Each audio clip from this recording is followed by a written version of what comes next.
Hey everyone, and welcome back to my channel. Today I will be reviewing Zoho, and if you haven't heard of it, it's a project management software and I'll leave a link to sign up for it in the description. Anyways, let's get right into the review.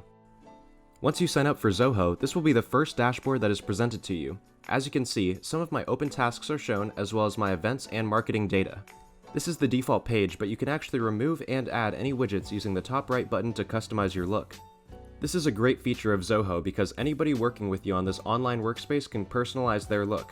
Personally, I really like the default dashboard, but it's totally up to you to transform it into whatever suits you.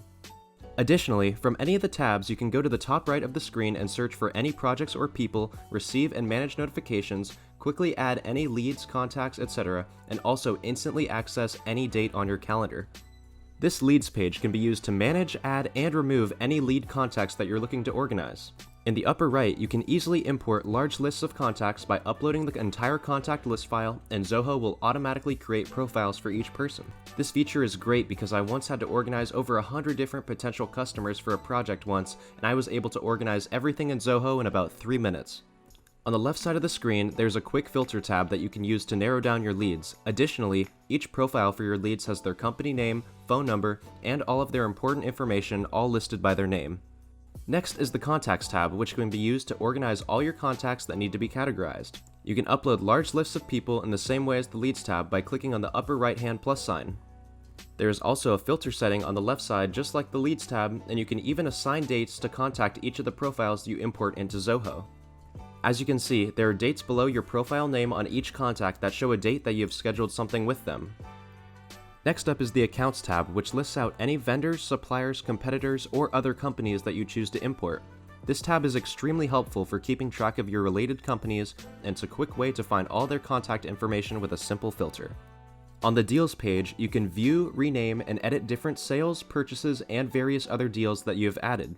They are all dated as well, so you can narrow down which days on your calendar are assigned to each deal.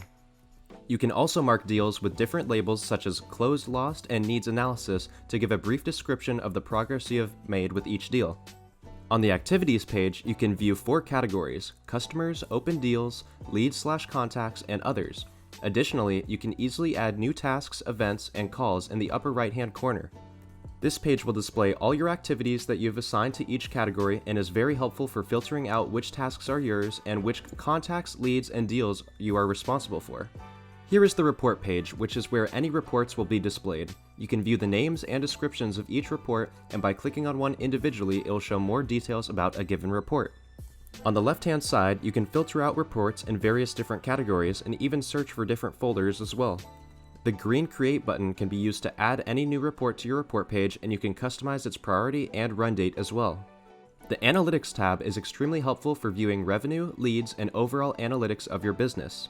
You can customize this page completely and remove any widgets that you don't like. You can also add components that aren't in the default setup, such as an anomaly detector and a funnel. On the left-hand side, there are some filters you can use to easily navigate and quickly get to the analytics that you are trying to find.